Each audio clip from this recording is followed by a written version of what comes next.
Good morning, my little starlights. It's yours truly, Luminara here. Lately, something really magical has been happening. My art has been getting so much love on TikTok, and honestly, I am beyond grateful. It warms my moth heart. So today, I actually thought, why not to take you behind the scenes? I'll be showing you my art process from sketch to finish and also share some YouTube videos that genuinely helped me improve over time. We will also talk about the struggles I faced while working on this piece because let's be real, drawing doesn't always go smoothly. And of course, I'll tell you a little bit more about the story behind my original character, who she is, what she stands for, and where she actually came from. So grab a cup of tea or coffee, settle in, and let's dive into this little galaxy of creativity together.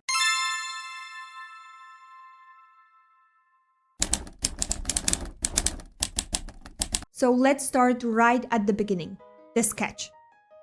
I studied art at the university, and while I really did learn a lot about the foundations of art, it also came with a very narrow definition of what art should be. In my case, modern art was heavily glorified. Works with strong political messaging, social commentary, and a very specific kind of visual language. And look, I completely understand that art is a powerful medium to express one's voice. I respect that deeply, and I also do that in a lot of cases. But what I personally longed for as well was just a space to express my inner world, to dive into the characters and fantasy realms I've carried in my head since forever. Things like character creation, visual storytelling, those were barely even acknowledged in my curriculum. If at all, actually. And even though I did very well during my degree, after graduation and moving out of my student city, I hit a major art block. For the next 3 years, I couldn't finish a single illustration. The style I had developed in school no longer actually felt like me. I was scared to ruin good sketches by even trying to finish them. So I kept abandoning them. But then, something changed. The people around me, amazing, supportive souls, started gently pushing me to share my work again. To create actually a social media space, to reconnect with why I loved drawing in the first place. And honestly, the love my recent works received, especially while designing my persona Luminara, completely broke that wall down. I finally felt like I was coming home to something I loved. But even working on this piece, that old art block still lingered. I spent nearly 2 weeks just looking for inspiration, scrolling Pinterest day and night, trying to find the perfect references, and so on and so forth. And here's where I made a classic mistake. So when I find a reference that feels perfect, I tend to cling to it tightly. As you can see in my first sketch, the pose and structure ended up being too close to the reference. It stopped being inspiration and started becoming a replication. And that's not what I want, especially not when designing my own original character, right? So I started over, the face. This time using a reference I never thought I would, a photo of myself. Now, I don't usually like using my own face. I don't like taking photos, period. But that was the next step in breaking through all my overthinking and just doing the thing,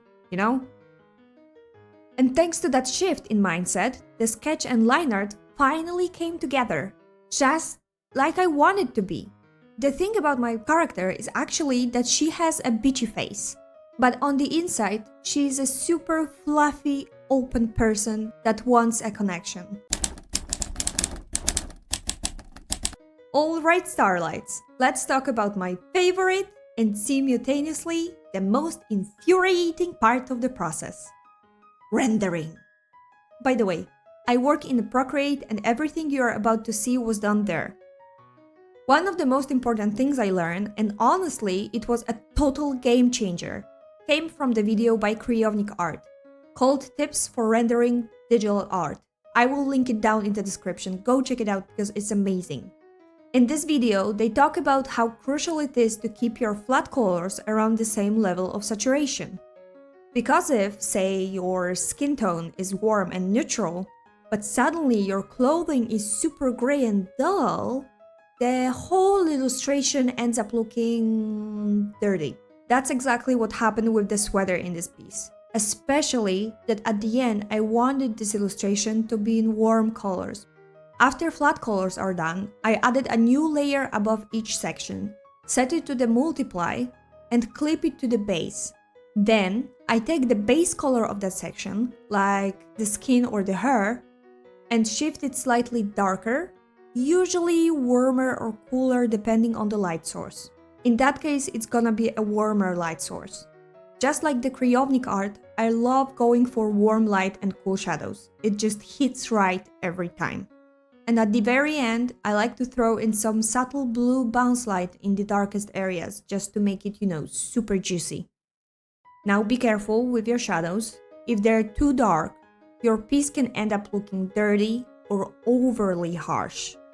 It helps to define your light source early on. What I like to do is to duplicate my flat color piece, throw on some big dramatic shadows, and use that as a reference layer to guide the shading.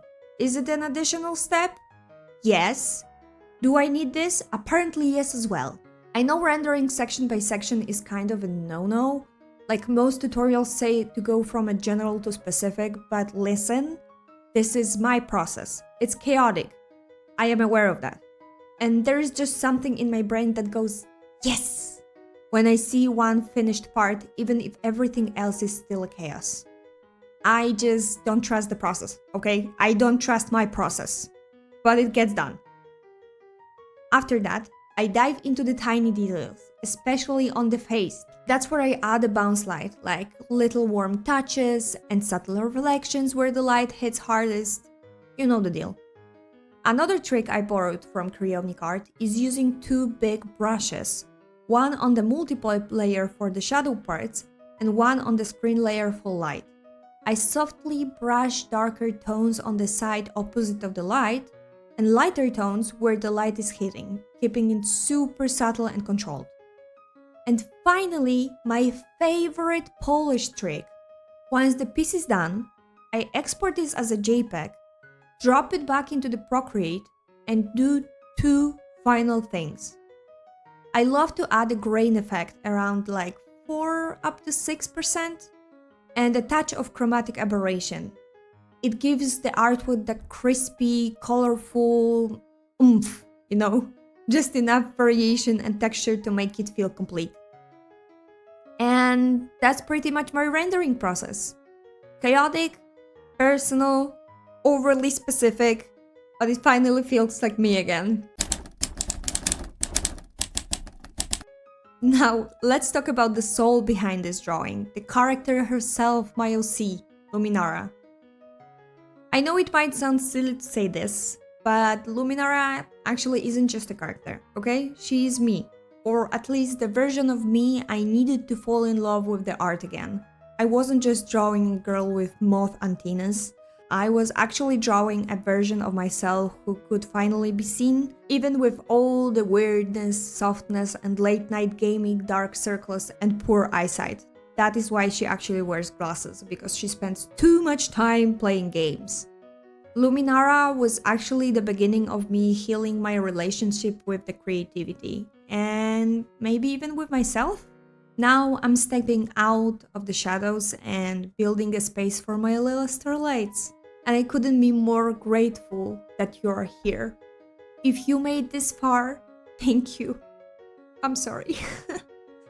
I honestly didn't think I would be ever able to talk about my art again like this. This piece helped me reconnect with what I love most: dreaming, creating, and finally sharing.